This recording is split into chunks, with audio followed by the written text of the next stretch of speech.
Lucknow university से graduation और BBD Lucknow से फाइनेंस एंड मार्केटिंग में एमबीए कर चुके मिस्टर इमरान खान जी बैंकिंग और फाइनेंस के क्षेत्र के एक्सपर्ट हैं। रिटेल ब्रांच बैंकिंग में 18 सालों का तजुर्बा रखने वाले मिस्टर इमरान खान जी ने branch operations manager, loan processing, audit and operations, NRI services, investment desk, foreign exchange services आदि बहुमूल्य सेवाएं प्रदान की हैं। फाइनेंस के क्षेत्र में एक्सपर्टीज रखने वाले मिस्टर इमरान खान जी वर्तमान में बैंकिंग सेक्टर में महत्वपूर्ण भूमिका निभा रहे हैं। मिस्टर इमरान खान जी को समाधान ग्रुप और स्किल्ड एंटरप्रेन्योरशिप मिशन से जुड़ने के लिए धन्यवाद।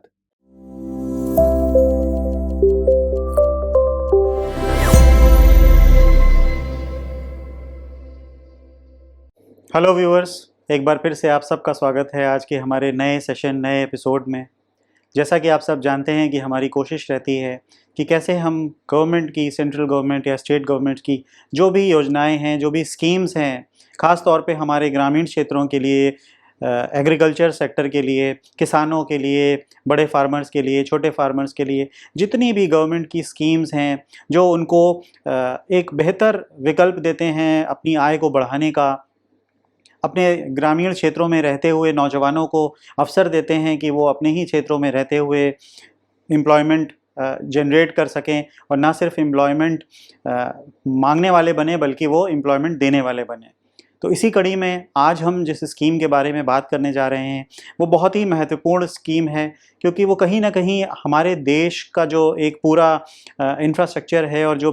बेसिक हमारा जो कह सकते हैं नेचर ऑफ एक्टिविटी जो हमारे देश की है वो एग्रीकल्चर है, फूड से रिलेटेड है। तो कहीं ना कहीं जो स्कीम आज हम डिस्कस करने जा रहे हैं वो पूरी तरह से हमारे देश को एक कॉम्प्लीमेंट करने के लिए है, और जितने भी हमारे किसान हैं या जो ग्रामीण क्षेत्रों में स्पेशली फूड सेक्टर में काम कर रहे हैं उनको ये स्कीम बहुत लाभ देने वाली है। और इसी कड़ी में आज हम जिस स्कीम की बात करेंगे वो है प्रधानमंत्री formalisation of micro food processing enterprises scheme, जिसको हम PMFME के नाम से भी जानते हैं।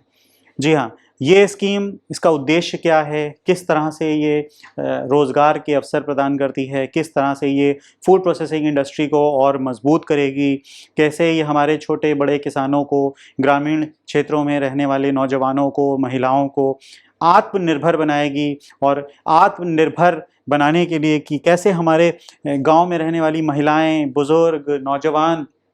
आत्मनिर्भर बन सकें और हमारे देश को पूरी तरह से एक आत्मनिर्भर इन फूड प्रोसेसिंग सेक्टर बना सकें। और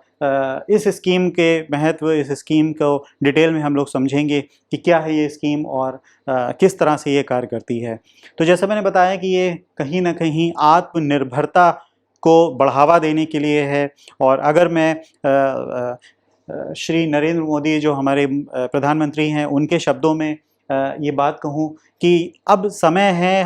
पूरे ही जितने भी भारतवर्ष के जितने भी देशवासी हैं, 125 करोड़ से ज़्यादा देशवासी, इन सब को एक संकल्प लेना होगा कि कैसे हम अपने देश को आत्मनिर्भर बना सकें। और आने वाला जो समय है वो कहीं ना कहीं लोकल मार्केट्स को, लोकल मैन्युफैक्चरिंग को, लोकल सप्लाई चेन को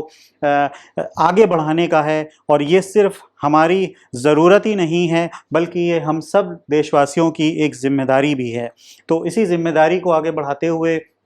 इस स्कीम को आगे लाया गया फूड प्रोसेसिंग इंडस्ट्री के लिए। तो फूड प्रोसेसिंग इंडस्ट्री की अगर हम बात करें तो इंडस्ट्री इनसाइट्स में अगर हम देखें तो जो इंडिया की जो फूड इकॉनमी है, अलग अलग तरीके से अगर हम बात करें, वो कहीं ना कहीं जो कंट्री का, जो हमारे देश का एक बहुत ही रीजनल, कल्चरल या एग्रीकल्चरल जो डाइवर्सिटी है, जो कहीं ना कहीं एक बहुत ही हमारे देश की एक बहुत खासियत है।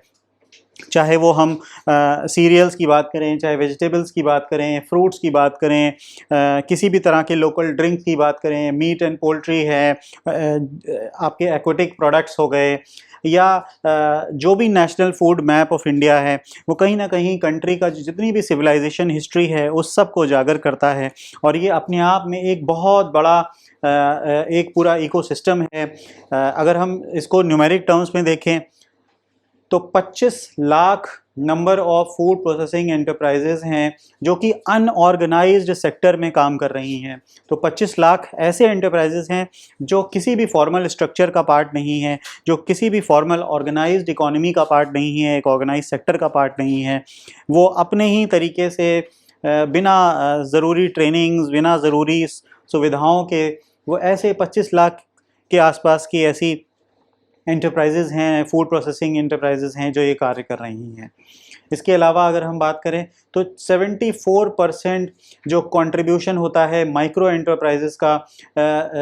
एम्प्लॉयमेंट देने में, वो 74% है फूड प्रोसेसिंग इंडस्ट्री में केवल। तो एक बहुत बड़ा परसेंटेज है, 74% का अगर एम्प्लॉयमेंट कंट्रीब्यूशन एक इंडस्ट्री दे रही है तो वो अपने आप में एक बहुत बड़ा अवसर है और ज़रूरत है कि उस इंडस्ट्री को आगे बढ़ाया जाए और उसको मजबूत किया जाए, उसको फॉर्मल स्ट्रक्चर दिया जाए, फॉर्मल रोड मैप दिया जाए, प्लानिंग, डेवलपमेंट, ट्रेनिंग, हर तरह का उसमें सपोर्ट दिया जाए। जैसा कि हमारा देश गाँव में बसता है, ग्रामीण क्षेत्रों में हमारा देश बसता है, तो जो माइक्रो एंटरप्राइजेज हैं उसमें 66% माइक्रो एंटरप्राइजेज जो हैं वो हमारे रूरल एरिया से आते हैं, यानी कि हमारे गांव से, ग्रामीण क्षेत्रों से आते हैं। तो हमारी देश की इकोनॉमी के लिए ये बहुत ही ज़रूरी सेक्टर है और इस पे कार्य करने की बहुत ही ज़्यादा ज़रूरत है, क्योंकि 66% इकोनॉमी हमारी रूरल एरियाज़ में माइक्रो एंटरप्राइजेस काम कर रही हैं। जाहिर है अगर ये 66% माइक्रो एंटरप्राइजेस डेवलप करेंगी, ग्रो करेंगी, तो वो रूरल एरियाज़ भी ग्रो करेंगे, उनकी जो लोकल इकोनॉमी है वो उसमें एक डेवलपमेंट दिखेगा, वहाँ रोज़गार के अवसर पैदा होंगे, वहाँ नए इन्वेस्टमेंट्स आएंगे, वहाँ इंफ्रास्ट्रक्चर डेवलपमेंट होंगे, और ख़ास तौर पे जो वहाँ का यूथ है जो पलायन करता है दूसरे राज्यों में, दूसरे शहरों में सिर्फ़ और सिर्फ रोज़गार की तलाश में, वो पलायन रुकेगा और कहीं ना कहीं जो लोकल एक इकोसिस्टम को मजबूत करने का जो प्रधानमंत्री जी का एक उद्देश्य है, सभी देशवासियों से अपील है, उस मिशन को, उस एक हमारा जो एफर्ट है उसको कहीं ना कहीं बढ़ावा मिलेगा अगर हम इस 66% जो रूरल एरियाज़ में माइक्रो एंटरप्राइजेस हैं उनको मजबूत करते हैं। और ये स्कीम इसी 66% जो रूरल इकोनॉमी है इसको मजबूत करने के लिए काम करती है। इसके अलावा एक बहुत ही दिलचस्प आंकड़ा वो ये है कि जो फैमिली बेस्ड माइक्रो एंटरप्राइजेस होते हैं उनका जो शेयर अगर हम देखें पूरी इंडस्ट्री में तो वो लगभग 80% है, यानी कि 80% जो एंटरप्राइजेज हैं वो फैमिली बेस्ड एंटरप्राइजेज हैं। परिवारों में पूरा एक सेल्फ ओन बिजनेसेस की तरह, फैमिली बिजनेसेस की तरह वो इस कार्य को कर रहे हैं, और ऐसे 80% लोग हैं। तो यानी कि हम जब इस इंडस्ट्री को बढ़ावा देंगे तो वो परिवार भी मजबूत होंगे और एक लोकल लेवल पे बहुत ही अच्छी इकोनॉमी के अवसर भी मिलेंगे। तो ये कुछ इंसाइट्स थे, कुछ आंकड़े थे आपके सामने। अगर मैं चैलेंजेस की बात करूं, क्योंकि किसी भी इंडस्ट्री में, किसी भी बिजनेस में चैलेंजेस बहुत होते हैं, पहचानना, उनको समझना, तो यहाँ पे भी बहुत ज़रूरी है कि हम इन चैलेंजेस को पहचानें और तभी सही दिशा में कार्य हो पाएगा, तभी सही पॉलिसीज़ बन पाएंगी। तो अगर हम चैलेंजेस की बात करें micro food processing industry sector को, तो वहाँ पे भी बहुत सारे ऐसे चैलेंजेस हैं। जो सबसे पहला चैलेंज आता है वो आता है high cost of institutional credit. जी हाँ, जितना भी इसमें फंडिंग की रिक्वायरमेंट्स होती है, जो कि इंस्टीट्यूशनल फंडिंग के माध्यम से अगर हम जिसको बात करें, चाहे वो बैंक द्वारा हो या किसी वेंचर कैपिटल हो या किसी भी तरह का एक इंस्टीट्यूशनल क्रेडिट अगर है, तो उसकी कॉस्ट बहुत हाई होती है।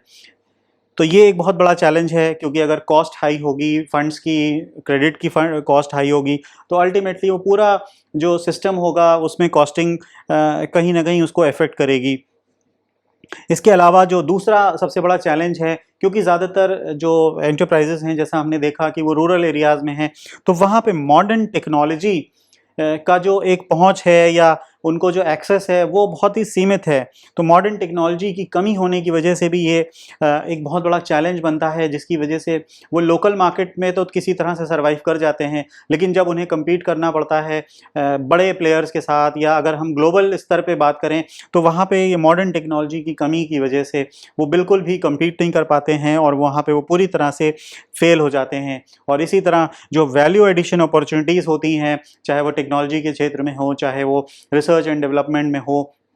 ट्रेनिंग में हो, वो सारी ही चीज़ों से वो ये पूरा क्षेत्र वंचित रह जाता है। और ये अपने आप में एक बहुत बड़ा चैलेंज है। इसके अलावा जो एक दूसरा बहुत बड़ा चैलेंज है इस क्षेत्र के अंदर, वो है अवेयरनेस का, जो कि है ख़ास तौर पे हमारी जो फूड सेफ्टी स्टैंडर्ड्स हैं। खाद्य पदार्थों में बहुत ज़्यादा फूड सेफ्टी स्टैंडर्ड्स का पैरामीटर्स होते हैं। लोकल लेवल पे तो हम उतने उन चीज़ों को मैनेज कर लेते हैं, लेकिन जब हम ग्लोबल स्तर पे जाते हैं, एक्सपोर्ट्स में जाते हैं, तो वहाँ पे हमारे ज़्यादातर प्रोडक्ट्स रिजेक्ट हो जाते हैं, हमें परमिशंस नहीं मिलती हैं, एक्सपोर्ट लाइसेंसेस नहीं मिलते हैं। और सिर्फ उसकी एक ही वजह होती है कि जो फूड सेफ्टी स्टैंडर्ड्स हमने अप्लाई किए होते हैं उस प्रोडक्ट में, वो ग्लोबल स्तर पे वो रिजेक्ट हो जाते हैं। वहाँ पे वो फूड सेफ्टी स्टैंडर्ड्स के जो स्टैंडर्ड्स हैं उसको मीट नहीं कर पाते हैं, जिसकी वजह से हमारे बहुत ही अच्छे जो प्रोडक्ट्स हैं, जो जिनमें हमें एज मिल सकता है, हम ग्लोबल मार्केट में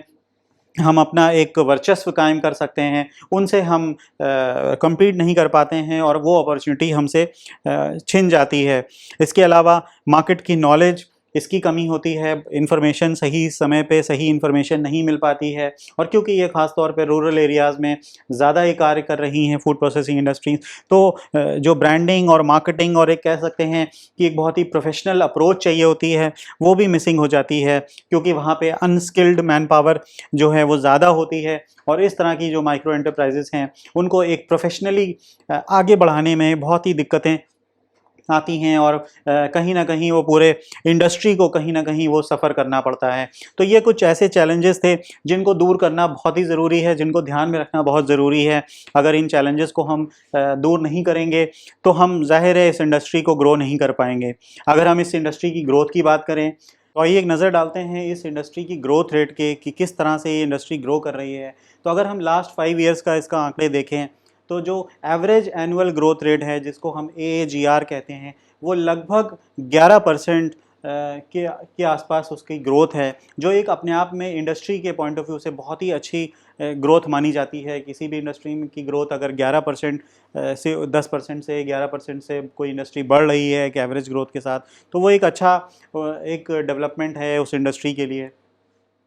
इसके अलावा अगर हम ग्रॉस वैल्यू एडिड देखें कि कितनी वैल्यू एडिशन किया है इस पर्टिकुलर इंडस्ट्री ने पूरी इकोनॉमी का इस सेक्टर को अगर हम देखें, तो जो ग्रॉस वैल्यू एडिड होगी, अगर हम मैन्युफैक्चरिंग सेक्टर की बात करें तो 9.87% है, और अगर हम एग्रीकल्चर सेक्टर की बात करें तो वो लगभग 11.38% की जो ग्रोथ रेट है, जो वैल्यू ऐड किया है, ग्रॉस वैल्यू एडिशन किया है फाइनेंशियल ईयर 2019-20 से, वो ये इतनी है। तो ये एक अच्छा ग्रोथ रेट भी है, एक अच्छा वैल्यू एडिशन भी है इंडस्ट्री के पॉइंट ऑफ व्यू से। तो कहीं ना कहीं ये बहुत ही इंपॉर्टेंट इंडस्ट्री है, एक बहुत ही इंपॉर्टेंट सेक्टर है फूड प्रोसेसिंग सेक्टर। और क्योंकि ये इसकी शुरुआत अगर हम देखें तो वो ग्रामीण क्षेत्रों से होती है, डायरेक्ट जो इसका एक रॉ मटेरियल कहें या जो बेसिक उत्पाद कहें, वो क्योंकि ग्रामीण क्षेत्रों से आता है, एग्रीकल्चर से आता है, एग्रीकल्चर बेस्ड प्रोडक्ट से आता है, तो कहीं ना कहीं ये हमारी देश की जो बेसिक अर्थव्यवस्था है उसको बहुत सपोर्ट करता है। तो ये अगर हम इंडस्ट्री को बुलेट पॉइंट्स पे समझें कि कैसे ये फूड प्रोसेसिंग इंडस्ट्री को हेल्प कर सकता है, तो सबसे पहले इम्पॉर्टेंट होता है कि ये वेस्टेज रिडक्शन में मदद करेगा। उसके अलावा जो क्रॉप डाइवर्सिफिकेशन है उसको प्रमोट करेगा, जो वैल्यू एडिशन है उसको इम्प्रूव करेगा, साथ ही साथ एम्प्लॉयमेंट को प्रमोट करेगा, ज़्यादा से ज़्यादा एम्प्लॉयमेंट जनरेट करेगा, ज़्यादा से ज़्यादा एम्प्लॉयमेंट अपॉर्चुनिटीज़ जनरेट होंगी, और कहीं ना कहीं जो फार्मर्स हैं उनको बेहतर रिटर्न्स मिलेंगे। अभी तक हमने देखा कि किसानों के साथ सबसे बड़ी समस्या होती है कि वो अपने उत्पादों को सही दाम पे नहीं बेच पाते, या उनको अपने उत्पादों का सही दाम नहीं मिलता है, और उनकी आय जो होती है वो बहुत ही सीमित होती है। यहाँ पे फूड प्रोसेसिंग इंडस्ट्री में जुड़ के वो अपने रिटर्न्स को बेहतर कर सकते हैं और अपनी आय को भी बढ़ा सकते हैं। इसके अलावा अगर हम बात करें तो कहीं ना कहीं जो फूड प्रोसेसिंग इंडस्ट्री है, जो फूड प्रोसेसिंग सेक्टर है, ये एक तरह का वरदान है हमारे देश के लिए अगर हम बात करें, क्योंकि ये बहुत ही क्रिटिकल इश्यूज़ जो कि फूड सिक्योरिटी को लेके हैं, फूड इन्फ्लेशन को लेके हैं, या अगर हम बात करें कि जो होलसम न्यूट्रिशियस फूड है जो कि पूरे देशवासियों तक पहुँच सके, उसमें ये मदद करता है। और कहीं ना कहीं ये एक बहुत ही इम्पॉर्टेंट सेगमेंट होता है जो हमारी देश की अर्थव्यवस्था है, जो इकोनॉमी है, जो जिस तरह का इसका कंट्रीब्यूशन है हमारे जीडीपी में, हमारे एम्प्लॉयमेंट में, या अगर हम इन्वेस्टमेंट की बात करें, हमें अगर इस सेक्टर को अगर हम और बढ़ावा दें और बढ़ाएं तो यहाँ पे हमें फॉरेन इन्वेस्टमेंट्स भी मिल सकते हैं। इसमें बहुत सारे रोज़गार की अपॉर्चुनिटीज़ और क्रिएट हो सकती हैं, एम्प्लॉयमेंट जनरेट हो सकता है। आज की डेट में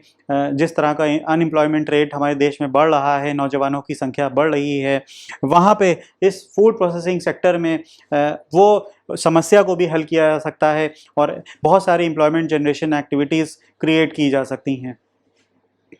अगर हम इस स्कीम की बात करें तो ये स्कीम जो लॉन्च की गई थी, ये जून 2020 में लॉन्च करी गई थी और जिसका एक टाइम पीरियड जो 5 साल का रखा गया था वो फाइनेंशियल ईयर 2024-25 तक के लिए रखा गया था। और टोटल बजट, जो टोटल आउटले इसके लिए तैयार किया गया था, वो लगभग 10,000 करोड़ रुपए का रखा गया था। यहाँ पे जो स्कीम है उसका उद्देश्य ये है कि कैसे जो माइक्रो फूड प्रोसेसिंग एंटरप्राइजेज हैं उनको हम सपोर्ट करें एक पैकेज के माध्यम से, कि जितना भी उनको सपोर्ट चाहिए सर्विसेज में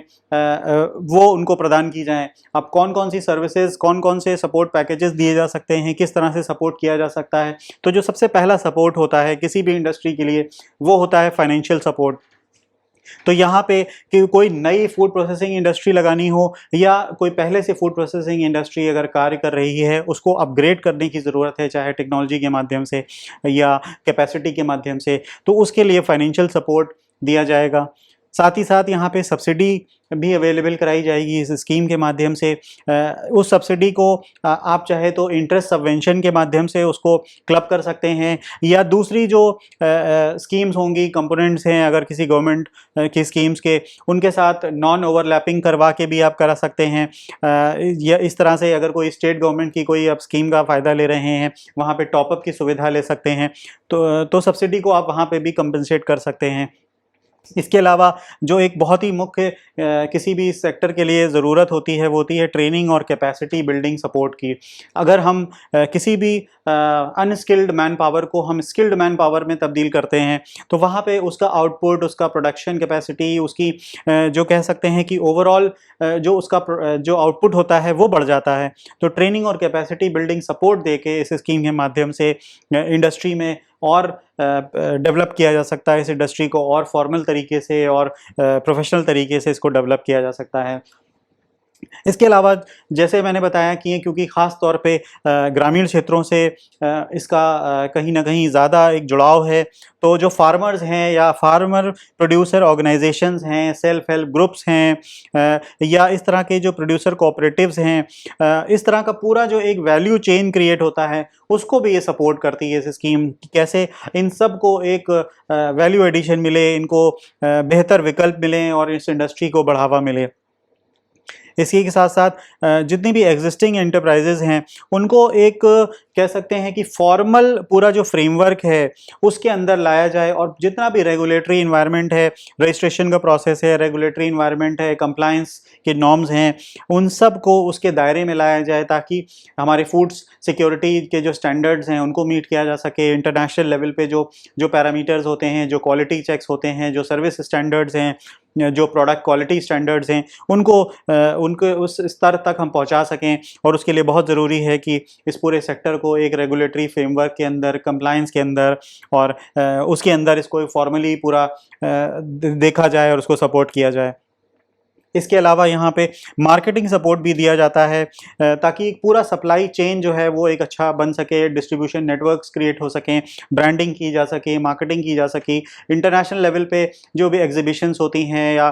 बड़े बड़े जो इवेंट्स होते हैं वहाँ पे भी हमारे देश के उत्पाद अपनी जो है जगह बना सकें और वहाँ पे इस पूरी इंडस्ट्री को बढ़ावा मिल सके, और ना सिर्फ हम लोकल लेवल पे बल्कि कह सकते हैं कि ग्लोबल लेवल पे भी अपनी एक छाप छोड़ सकें। इसके अलावा अगर हम स्कीम के बेनिफिट्स की बात करें कि क्या सारे एक कंबाइंड बेनिफिट्स अगर देखें तो सबसे पहला बेनिफिट होता है वो होता है disbursement of credit linked subsidy to existing and new micro enterprises. तो कोई अगर एग्जिस्टिंग यूनिट है या कोई नई माइक्रो एंटरप्राइज है तो वहाँ पे क्रेडिट लिंक सब्सिडी के माध्यम से जो है डिसबर्समेंट होता है। इसके अलावा जो दूसरा बेनिफिट है, दूसरे स्कीम का बेनिफिट है, वो ये है कि इस पूरे अनऑर्गेनाइज्ड सेक्टर को या पूरी जितनी भी अनऑर्गेनाइज्ड एंटरप्राइजेज हैं उनको एक फॉर्मल फ्रेमवर्क में ट्रांसफ़र किया जाए। पूरा ट्रांजिशन प्रोसेस है उसमें मदद करती है ये स्कीम, उसको सहूलियत देती है, आसान करती है उस पूरे प्रोसेस को। इसके अलावा जो क्रेडिट का सिस्टम है, क्रेडिट अवेल करने का, चाहे वो नई यूनिट हो या पुरानी यूनिट हो, और ख़ास तौर पे महिलाओं द्वारा, अगर कोई महिला उसकी एंटरप्रेन्योर है या उसको चला रही है, उनको प्रमोट करने के लिए, उनको आगे बढ़ाने के लिए कि ईज़ी एक्सेस दिया जाता है क्रेडिट सिस्टम का, ताकि वो फंड्स की कमी की वजह से उस बिज़नेस को ना बंद करें। इसके साथ साथ स्किल्ड और सेमी स्किल्ड जॉब्स क्रिएट करना लोकल लेवल पे, वो बहुत ज़रूरी होता है। तो वहाँ पे ये स्कीम मदद करती है, ख़ास तौर पे ग्रामीण क्षेत्रों में, जहाँ पे हमने देखा कि नौजवानों का पलायन होता है सिर्फ़ और सिर्फ लोकल लेवल पे जो जॉब्स नहीं होती हैं उसकी वजह से। तो यहाँ पे स्किल्ड और या सेमी स्किल्ड जॉब्स क्रिएट करना। इसके अलावा जो कॉमन सर्विसेज हैं, जैसे फूड टेस्टिंग से रिलेटेड हो, high and machinery storage facilities, या टेक्नोलॉजी का एक्सेस चाहिए हो, या इंक्यूबेशन सर्विसेज हों, ये सारी कॉमन सर्विसेज को पहुंचाया जाए लोकल लेवल पे। इसके अलावा जितना भी टर्नओवर है उसको बढ़ाया जाए, ताकि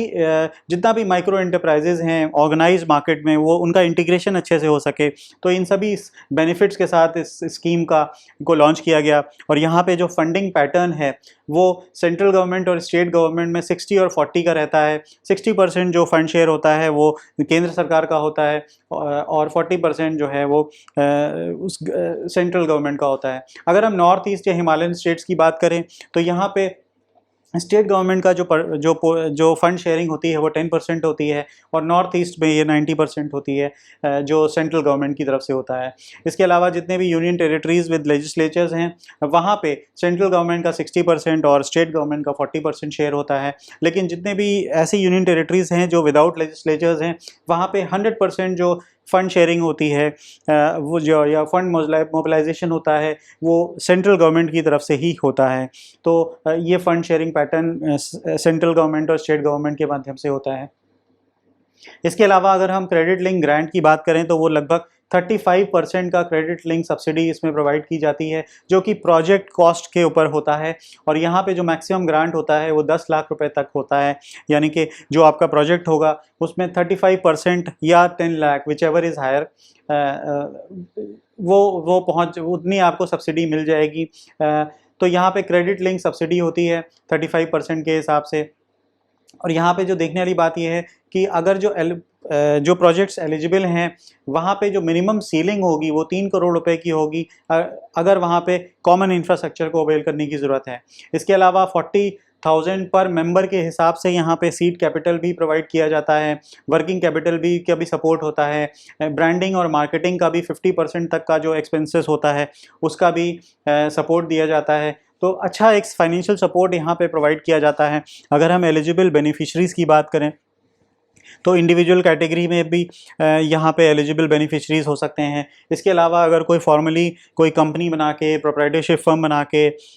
या पार्टनरशिप फर्म बना के कोई कार्य करना चाहे तो वो भी एलिजिबल हो सकता है। FPOs, फार्मर प्रोड्यूसर ऑर्गेनाइजेशंस हैं या NGOs हैं, सेल्फ हेल्प ग्रुप्स होते हैं। ग्रामीण क्षेत्रों में सेल्फ हेल्प ग्रुप्स का एक बहुत अच्छा नेटवर्क है, FPOs का बहुत अच्छा नेटवर्क होता है। कोऑपरेटिव्स की एक अच्छी मौजूदगी है ग्रामीण क्षेत्रों में, या अगर हम टाउन एरियाज़ की बात करें या डिस्ट्रिक्ट लेवल पे तो कोऑपरेटिव्स एक अच्छा नेटवर्क होता है, उनको भी एलिजिबल बेनिफिशरीज़ की तरह इसमें रखा गया है। और प्राइवेट लिमिटेड कंपनीज़ को भी इसमें अवसर दिया गया है कि वो भी इसमें आके जुड़ सकें, सेल्फ हेल्प ग्रुप जैसे मैंने पहले बताया।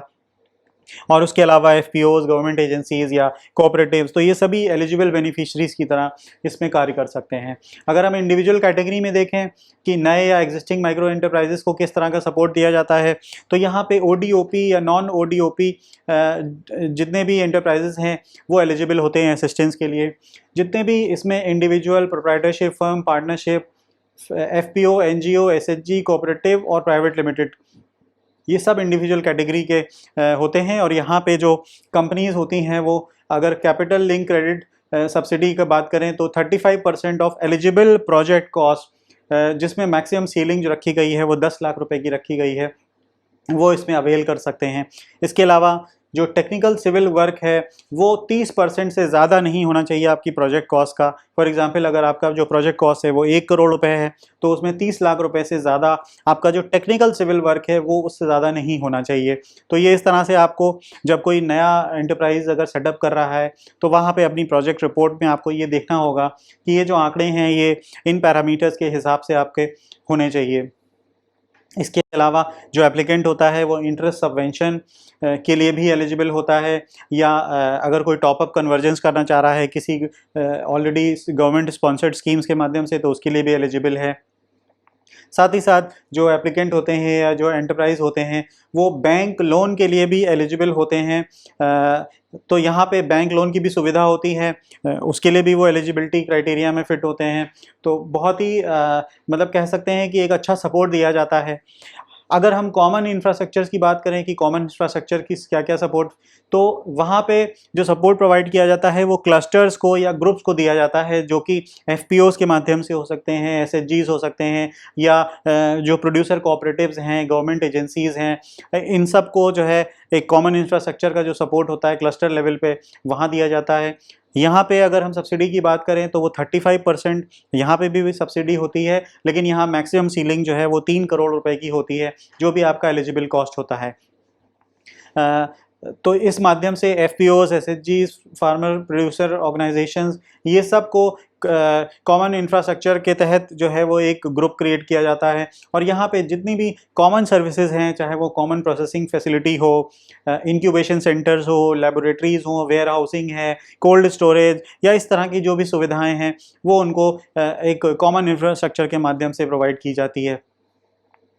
यहाँ पे जो एलिजिबिलिटी होती है किसी भी प्रोजेक्ट का इस कैटेगरी के वो डिसाइड किया जाता है कि किस तरह का बेनिफिट्स फार्मर्स और इंडस्ट्री को एक ओवरऑल लेवल पे मिल रहा है, और क्या वायबिलिटी गैप्स हैं, किस तरह का क्रिटिकलिटी है उस वैल्यू चेन में, इन सब का आकलन किया जाता है, और उसके बाद ही किस प्रोजेक्ट को की एलिजिबिलिटी चेक की जाती है। यहाँ पर भी जो एप्लीकेंट्स हैं या जो एंटरप्राइजेस हैं वो बैंक लोन के माध्यम से इस स्कीम का लाभ ले सकते हैं।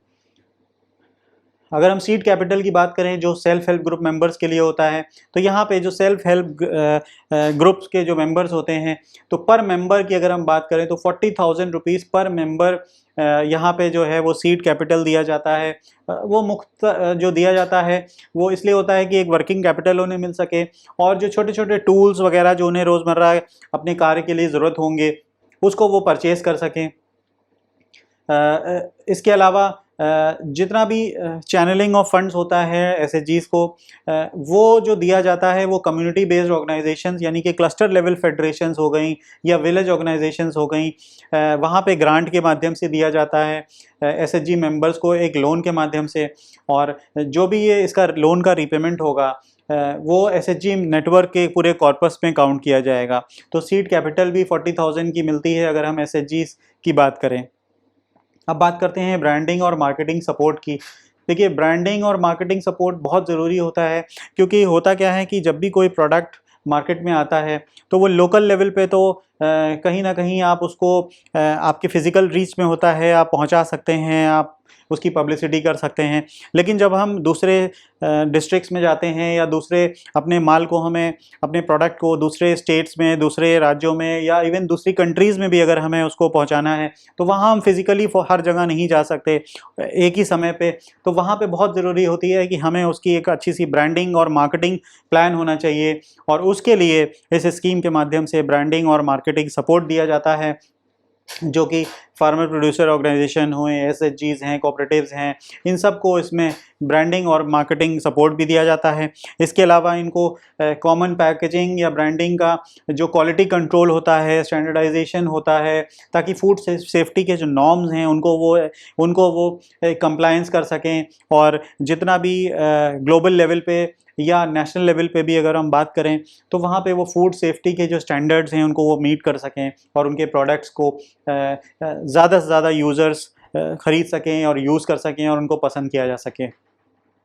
यहाँ पे जो सपोर्ट दिया जाता है ब्रांडिंग और मार्केटिंग के लिए, वो उसकी एक सीमा रखी गई है जो कि 50% होगी आपके टोटल एक्सपेंडिचर का। जो भी आप पूरा मार्केटिंग या आपका जो बजट है उसका 50% का यहाँ पे सपोर्ट दिया जाता है इस स्कीम के माध्यम से। यहाँ पे जो एप्लीकेंट होगा वो एफपीओ हो सकता है, एसएचजी हो सकता है, कोई कोऑपरेटिव हो सकता है, या कोई रीजनल स्टेट लेवल का ऑर्गेनाइजेशन हो सकती है, ताकि यहाँ पे ग्रुप को प्रमोट किया जा सके और ज़्यादा से ज़्यादा लोग इसमें जुड़ सकें, लार्ज नंबर ऑफ जो प्रोड्यूसर्स हैं वो एक साथ आ सकें, क्लस्टर लेवल पे कार्य किया जा सके और उसको बेहतर मार्केटिंग और ब्रांडिंग की मदद से बड़े स्तर तक पहुँचाया जा सके।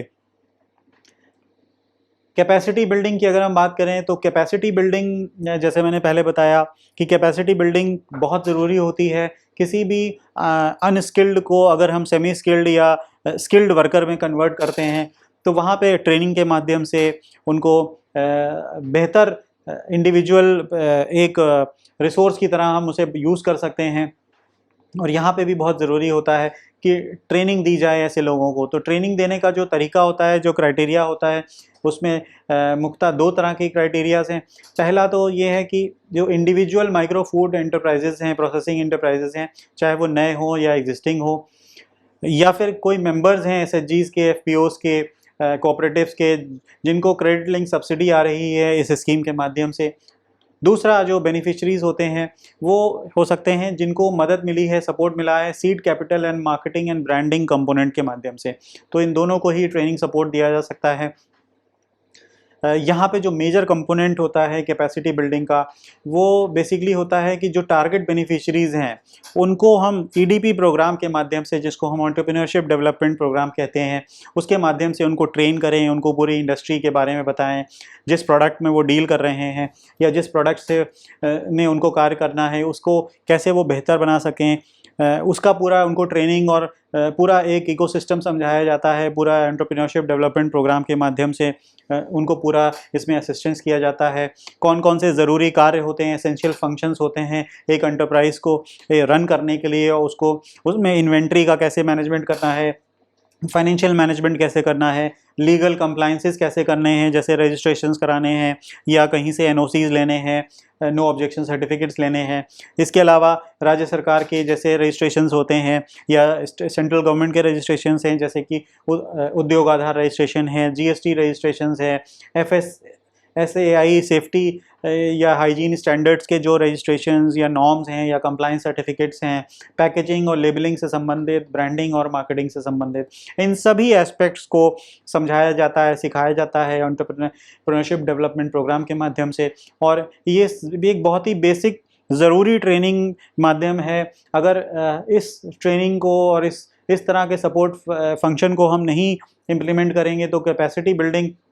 नहीं हो पाएगी, और फिर जाहिर है फिर पूरी इंडस्ट्री में जो स्किल्ड मैन पावर होगा उसकी संख्या बहुत कम होगी और अनस्किल्ड मैन पावर होगा, तो कहीं ना कहीं फिर उसको एक फॉर्मल स्ट्रक्चर देने में दिक्कत होगी। रेगुलेटरी नॉर्म्स को फॉलो करना, कंप्लाइंसेस को फॉलो करना वो पॉसिबल नहीं हो पाएगा। और इंडस्ट्री को अगर हम ओवरऑल लेवल पे देखेंगे तो वहाँ पे बहुत सारी दिक्कतें आएंगी और उसकी जो ग्रोथ रेट है वो उतनी अच्छी नहीं हो पाएगी, उतना प्रोफेशनली वो ग्रो नहीं कर पाएगी।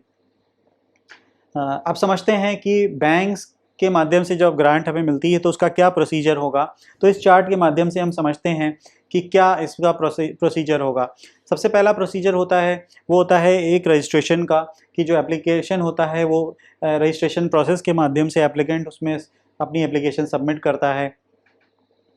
उसके अलावा साथ ही साथ उसकी जो डिटेल प्रोजेक्ट रिपोर्ट होती है वो एनालाइज की जाती है, और अगर उसमें कुछ कमियां होती हैं तो उसकी एप्लीकेशन को रिजेक्ट कर दिया जाता है, या फिर उसकी एप्लीकेशन को डीएलसी जो डिस्ट्रिक्ट लेवल कमेटी होती है उसको फॉरवर्ड कर दिया जाता है। डिस्ट्रिक्ट लेवल कमेटी जो होती है वो उसको एनालाइज करती है, उसमें अपने रिकमेंडेशंस देती है, और फिर वो लेंडिंग बैंक को वो अपनी रिकमेंडेशंस के साथ भेज देती है। यहाँ पे देखने वाली ख़ास बात यह है कि लेंडिंग बैंक जो होता है उसके पास भी ये पावर होता है, या कह सकते हैं उसको भी ये अधिकार दिया गया है कि अगर उस प्रोजेक्ट की वायबिलिटी या उस प्रोजेक्ट में कुछ इस तरह की चीज़ें हैं जो उसको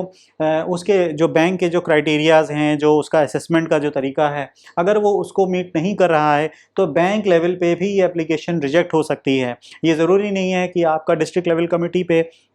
अगर कोई फाइल अप्रूव हो गई है तो बैंक लेवल पे वो रिजेक्ट नहीं हो सकती। यहाँ पे बैंकों को ये अधिकार दिया गया है कि उनका जो असेसमेंट होगा, उनका जो उस प्रोजेक्ट रिपोर्ट को असेसमेंट करने का जो तरीका होगा, उस बैंकों के माध्यम से भी उसको वो रिजेक्ट कर सकते हैं। अगर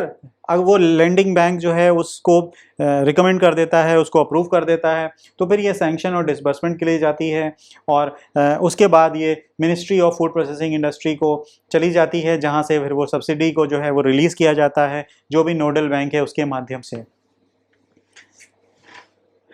यहाँ पे अगर हम नेशनल लेवल जो प्रोसीजर है उसको समझें, तो नेशनल लेवल पे यूनियन बैंक ऑफ इंडिया इसको अपॉइंट किया गया है एज अ नोडल बैंक। तो यूनियन बैंक ऑफ इंडिया जो है, जो हमारे देश में एक नेशनलाइज्ड बैंक है, इसका एक बहुत बड़ा नेटवर्क है ब्रांचेस का, हर लगभग सभी डिस्ट्रिक्ट्स में इसकी आपको शाखाएं मिल जाएंगी। तो यूनियन बैंक ऑफ इंडिया जो है वो नेशनल लेवल पे एक नोडल बैंक की जिम्मेदारी दी गई है कि जितनी भी सब्सिडीज़ होंगी वो उनका डिसबर्समेंट का कार्य जो है यूनियन बैंक ऑफ इंडिया देगा। इसके लिए जाहिर है उसको दूसरे बैंकों के साथ तालमेल बना के रखना होगा, क्योंकि जितनी भी सब जो ग्रांट्स की एप्लीकेशंस होंगी वो अलग अलग बैंकों द्वारा आ रही होंगी, और लेकिन जो डिसबर्समेंट होगा सब्सिडी का वो यूनियन बैंक के माध्यम से ही होगा। तो यहाँ पे बहुत ज़रूरी होता है कि वो दूसरे बैंकों के तालमेल बना के रखे, या जो गवर्नमेंट की जो नुमाइंदे होंगे, जो गवर्नमेंट ऑफिशियल्स होंगे, उनके साथ भी इसमें तालमेल होने की ज़रूरत है। और यहाँ पे ध्यान देने वाली बात ये भी है कि जो ग्रांट का रेशियो होगा सेंट्रल और स्टेट गवर्नमेंट में, वो यहाँ पे 60 और 40 का ही होगा। तो यहाँ पे यूनियन बैंक ऑफ इंडिया एक अहम किरदार, ये एक अहम रिस्पॉन्सिबिलिटी है इस पूरे ग्रांट प्रोसीजर की, जिसको वो फॉलो करेगा। इसके अलावा अगर हम स्कीम बेनिफिशियरी टेस्टिमोनियल्स की बात करें, यहाँ पे कुछ लोग हैं जिनके कोटेशंस हमने कोट करे हैं, जो जिन्होंने इस स्कीम का फ़ायदा उठाया है। तो सबसे पहले इसमें श्रीमती सरोजा एन पाटिल, जो कि कर्नाटका में अपनी एंटरप्राइज रन कर रही हैं, उन्होंने इस स्कीम के माध्यम से उन्होंने लिखा है कि the PMFME scheme has enabled me to successfully upgrade my enterprise. ये पहले से एक एंटरप्राइज रन कर रही थी और इस स्कीम के माध्यम से उन्होंने अपनी एंटरप्राइज को अपग्रेड करा। इसके अलावा मिसेस विमल सुरेश गिरमे हैं, जो कि अन्नपूर्णा गृह उद्योग अहमदनगर महाराष्ट्र से हैं, वहाँ पे उनकी एंटरप्राइज चलती है। उनका कहना है, my dream of running a food processing enterprise has come true because of the PMFME scheme. इस स्कीम के माध्यम से उनका जो एक सपना था कि वो भी एक फूड प्रोसेसिंग एंटरप्राइज को रन करें, उसको सक्सेसफुली चलाएं, तो वो सपना उनका पूरा हुआ इसी स्कीम के माध्यम से।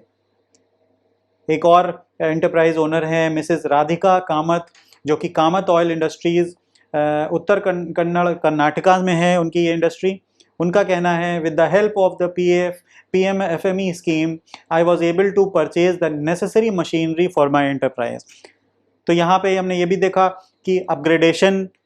लोगों ने किया, एक नई एंटरप्राइज उन्होंने शुरू करी, और यहाँ पे हमने देखा कामत ऑयल इंडस्ट्रीज़ ने अपनी जो एग्जिस्टिंग सेटअप था उसमें जो मॉडर्न मशीनरी है,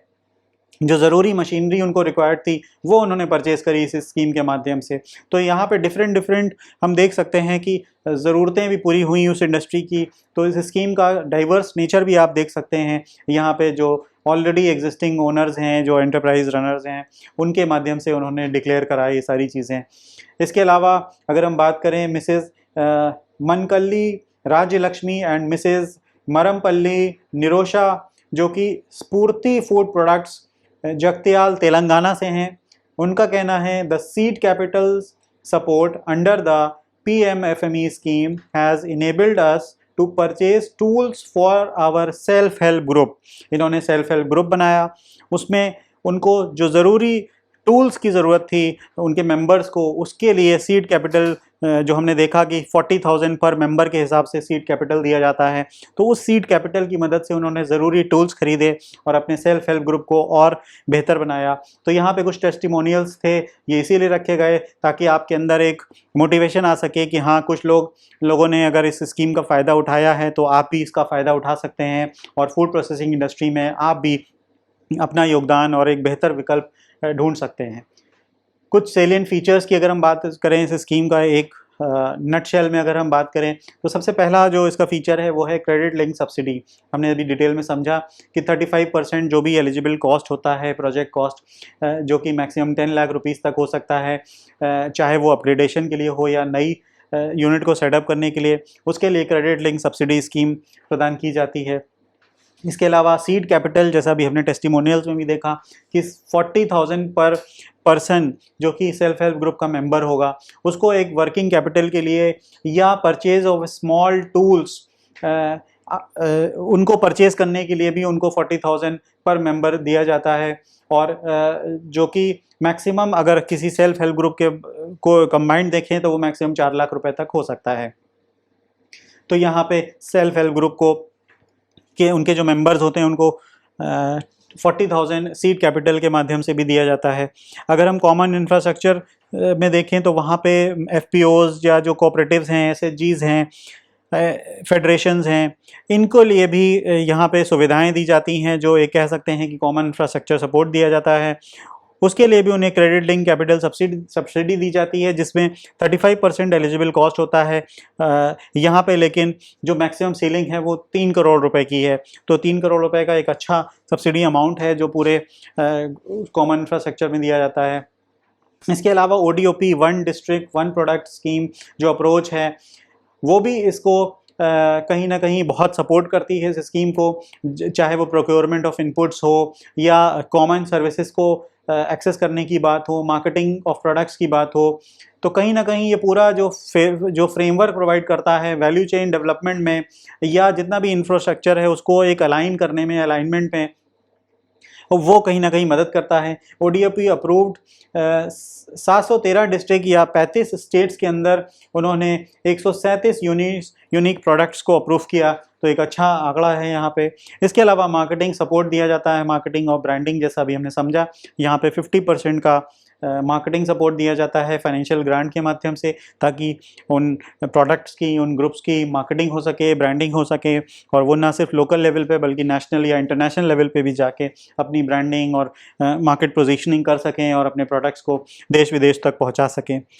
इसके साथ साथ कैपेसिटी बिल्डिंग, जैसा हमने देखा था अभी कि कैपेसिटी बिल्डिंग कंपोनेंट भी होता है इस स्कीम में, जो कि एंटरप्रेन्योरशिप डेवलपमेंट प्रोग्राम के माध्यम से लोगों को के अंदर स्किल डेवलपमेंट करता है। और जो भी एक एंटरप्राइज को रन करने के लिए एक एंटरप्रेन्योरशिप स्किल्स चाहिए होते हैं या जो बेसिक नॉलेज चाहिए होती है, उसको ये प्रोवाइड करती है एंटरप्रेन्योरशिप डेवलपमेंट प्रोग्राम। तो ये बहुत ही ज़रूरी था इस तरह की चीज़ों में इन्वॉल्व होना, क्योंकि अगर EDP प्रोग्राम्स कोई रन करके कोई एंटरप्राइज को रन करता है तो उसको काफ़ी सपोर्ट मिलता है। तो एक बार अभी समरी के फॉर्म में, या मैं कहूँ कि अभी तक इस स्कीम की क्या जर्नी रही है, प्रधानमंत्री फूड प्रोसेसिंग मिशन की क्या क्या जर्नी रही है। तो जैसा कि मैंने पहले बताया, PMFME स्कीम जो है एक सेंट्रली स्पॉन्सर्ड स्कीम है, और ये इसका इम्प्लीमेंटेशन जो होता है वो स्टेट नोडल एजेंसीज़ के बहुत ही क्लोज कोलैबोरेशन के साथ होता है। जितने भी स्टेट्स या यूनियन टेरिटरीज़ हैं उनको अपॉइंट किया गया है, एक नोडल एजेंसीज़ की गई हैं अपॉइंटेड, ताकि इसका इम्प्लीमेंटेशन हो सके स्कीम का ज़मीनी स्तर पे। जितना भी एप्लीकेशंस होते हैं क्रेडिट लिंक सब्सिडीज़ के फॉर इंडिविजुअल एंटरप्राइजेस, उनको अप्रूव किया जाता है डिस्ट्रिक्ट लेवल पे, और जितने भी ग्रुप लेवल पे होते हैं वो स्टेट लेवल पे या ministry of food processing industries वो अप्रूव करता है ग्रुप लेवल के जितने भी होते हैं। इसके अलावा जो MIS पोर्टल होता है PMFME स्कीम का, उसको जितने भी इंडिविजुअल एप्लीकेशंस आते हैं क्रेडिट लिंक सब्सिडी का, अपग्रेडेशन या कोई नई यूनिट सेटअप करना चाहता है, वो उस पोर्टल के माध्यम से आते हैं। और जो भी मॉनिटरिंग या अप्रूवल होता है कमिटीज़ का, चाहे वो स्टेट लेवल पे हो या डिस्ट्रिक्ट लेवल पे हो, जो कि स्टेट्स या यूनियन टेरिटरीज़ होता है, उसका भी गठन कर दिया गया है, ताकि इस MIS के माध्यम से उसको ट्रैक किया जा सके और एक सिंगल विंडो पे उसको जो है वो एनालाइज किया जा सके और उसको रिव्यू किया जा सके। इसके अलावा अगर हम कोलैबोरेशन और कन्वर्जेंस की बात करें कि इसके इम्प्लीमेंटेशन में, तो यहाँ पे जो जॉइंट लेटर्स हैं या जो MOUs हैं वो साइन किए जा चुके हैं मिनिस्ट्री ऑफ रूरल डेवलपमेंट के साथ, मिनिस्ट्री ऑफ ट्राइबल अफेयर्स के साथ, ministry of housing and urban affairs के साथ, और इसी तरह जो MOUs हैं वो Indian council of agriculture research के साथ, नेशनल कोऑपरेटिव डेवलपमेंट कॉरपोरेशन के साथ, tribal cooperative marketing development federation of India, इसके साथ national agriculture cooperative marketing federation of India है, इसी तरह national schedule caste finance and development corporation है, national schedule tribes finance and development corporation है, food safety and standards authority of India जिसको FSSAI के नाम से भी जानते हैं, agriculture and food products export development authority, इसके अलावा department of animal husbandry and dairying और मिनिस्ट्री ऑफ फिशरीज। तो ये तमाम जितने भी विभागों का या मिनिस्ट्रीज़ का मैंने नाम लिया, इन सब के साथ एक MOU साइन हो चुका है, लेटर ऑफ अंडरस्टैंडिंग साइन हो चुकी है, ताकि इस स्कीम को ज़मीनी स्तर पे सबके कोलैबोरेशन के साथ, सबके एक तालमेल के साथ इसको जो है वो ज़मीनी स्तर पे उसको सक्सेसफुल किया जा सके। इसके अलावा इस स्कीम के माध्यम से जितना भी नेफेड और ट्राइफेड में मार्केटिंग और ब्रांडिंग एक्टिविटीज़ को जो सपोर्ट चाहिए है उनके लिए भी MOU साइन हो चुका है। तो ख़ास तौर पे यहाँ पे मार्केटिंग और ब्रांडिंग के लिए इसलिए भी सपोर्ट रखा गया है ताकि हमारे प्रोडक्ट्स की जो प्रोसेसिंग है या जो पैकेजिंग है, लॉजिस्टिक्स है, सप्लाई चेन मैनेजमेंट है, उन सब को बेहतर किया जा सके और हमारे जो प्रोडक्ट्स हैं, इस इंडस्ट्री के जो प्रोडक्ट्स हैं, वो ना सिर्फ नेशनल लेवल पे, लोकल लेवल पे, बल्कि इंटरनेशनल लेवल पे भी वो कम्पीट कर सकें दूसरे ब्रांड्स के साथ। इसके साथ साथ स्टेट लेवल ब्रांड्स की अगर हम बात करें,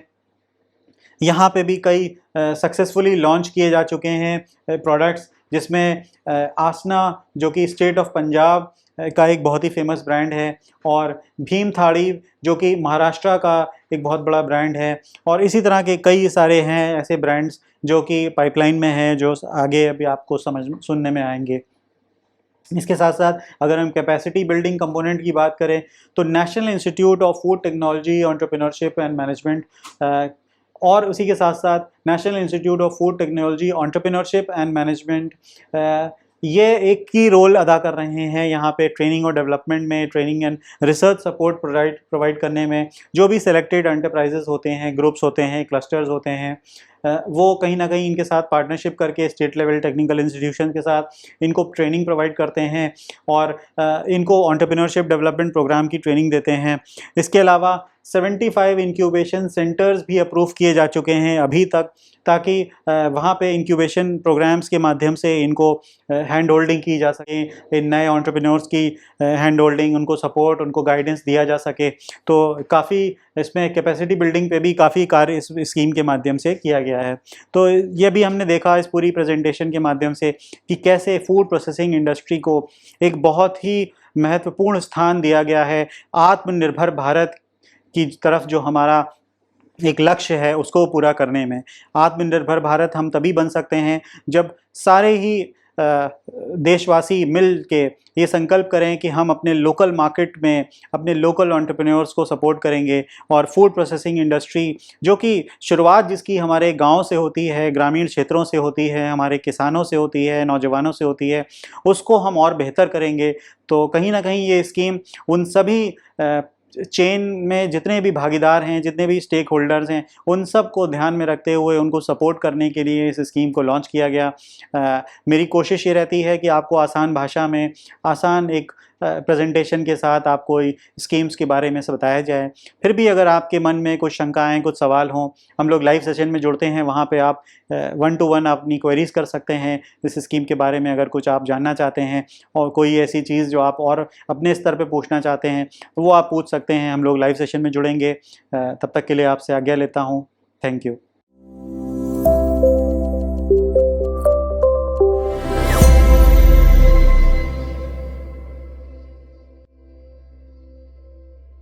बिजनेस के इस दौर में एक बार फिर हम लेकर आए हैं आपके लिए कुछ ऐसे बिजनेस और उनसे अच्छा मुनाफा भी कमाया जा सकता है। चलिए आपको बताते हैं हमारे आज के पहले बिजनेस आइडिया के बारे में। आज का पहला बिजनेस आइडिया है inverter battery assembly business.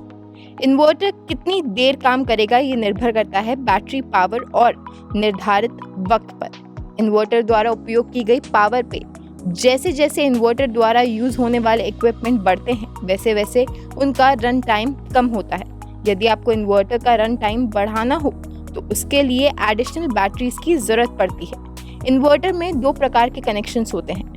Configuration and parallel configuration. Inverter battery के 3 प्रकार होते हैं: lead acid batteries, maintenance free batteries and tubular batteries. अगर आप ये लाभार्थी बिजनेस स्मॉल स्केल पर शुरू करना चाहते हैं तो आपको 28 से 30 लाख इन्वेस्टमेंट, 2500 से 3000 स्क्वायर फीट एरिया, 7 से 8 मैन पावर, 20 किलोवाट बिजली की आवश्यकता पड़ सकती है, जिसके बाद आप पा सकते हैं 15 से 20% तक का मुनाफा। हमारा अगला बिजनेस आइडिया है एलईडी लाइट्स। एलईडी लाइट्स आज के समय में सबसे ज़्यादा एनर्जी एफिशिएंट टेक्नोलॉजी है जो प्रकाशित करती है और ये बड़ी तेज़ी से डेवलप हो रही है। एलईडी लाइट बल्ब की क्वालिटी है कि वो लंबे समय तक चलती है, ज़्यादा ड्यूरेबल और औरों के अपेक्षा बेहतर लाइट क्वालिटी देती है।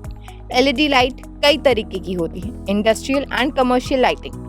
Under cabinet lighting, richest down lights, LED replacement bulbs, LED holiday light. LED lights के लिए आपको जरूरत है 6 से 10 लाख इन्वेस्टमेंट की। यदि आप ट्रेडिंग और असेंबलिंग कर रहे हैं तो और वहीं मैन्युफैक्चरिंग करने पर 1 करोड़ की लागत की आवश्यकता हो सकती है। साथ ही साथ 2200 से 2500 स्क्वायर फीट एरिया, 8 से 10 मैन पावर, ट्रेडिंग या असेंबलिंग के लिए और 3 से 5 किलोवाट बिजली की जरूरत होगी, जिसके बाद आप 10 से 15% प्रॉफिट अर्न कर सकते हैं। अब चलते हैं तीसरे बिजनेस आइडिया की तरफ, क्लोज्ड सर्किट टेलीविजन यानी कि सीसीटीवी, जिसे हम वीडियो सर्विलेंस भी बोलते हैं। इसका यूज वीडियो कैमरास की तरह किया जाता है जो एक जगह से दूसरी जगह सिग्नल कुछ मॉनिटर्स को ट्रांसफर करता है। दुनिया भर में सीसीटीवी का उपयोग बढ़ता जा रहा है और अब आम हो गया है। सीसीटीवी का उपयोग अपराध से बचने, ट्रैफिक मॉनिटर, पब्लिक ट्रांसपोर्ट में सेफ्टी और सिक्योरिटी बढ़ाने, शॉपिंग मॉल्स और रिटेल शॉप्स और एम्प्लॉय मॉनिटरिंग के लिए किया जाता है। इस बिजनेस को स्मॉल स्केल पर करने के लिए आपको 13 से 18 लाख इन्वेस्टमेंट, 1200 से 1500 स्क्वायर फीट एरिया, 3 से 4 मैन पावर और 2 से 5 किलोवाट बिजली की आवश्यकता होगी, जिसके बाद आप 50 से 60 पीसेस पर डे मैन्युफैक्चर कर सकते हैं और साथ ही साथ 15 से 20% प्रॉफिट भी अर्न कर सकते हैं। अब चलते हैं हमारे आज के आखिरी बिजनेस आइडिया की तरफ, जो है टेबल फैन। ये एक ऐसी मशीन है जिसके द्वारा हवा का फ्लो बनाया जाता है। फैन के अंदर रोटर, ब्लेड, हाउसिंग होते हैं। फैन का उपयोग आज के समय में बिजली से किया जाता है,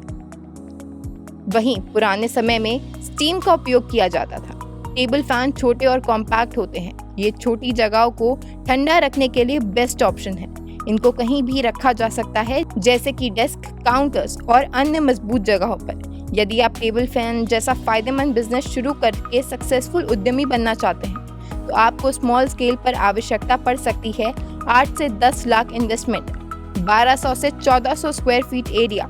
7 से 10 मैन पावर और 10 से 12 किलोवाट बिजली की, जिसके बाद आप 10 से 12% प्रॉफिट के हकदार बन सकते हैं। तो ये थे आज के हमारे बिजनेस आइडिया। हमें उम्मीद है कि आज के बिजनेस आइडिया आपके लिए फायदेमंद साबित होंगे। अब हम आपसे जुड़ेंगे जूम सेशन पर, जहां आप एक्सपर्ट से अपने सवाल पूछ सकते हैं। जूम सेशन का लिंक आपको यूट्यूब चैट बॉक्स पे मिल जाएगा। धन्यवाद।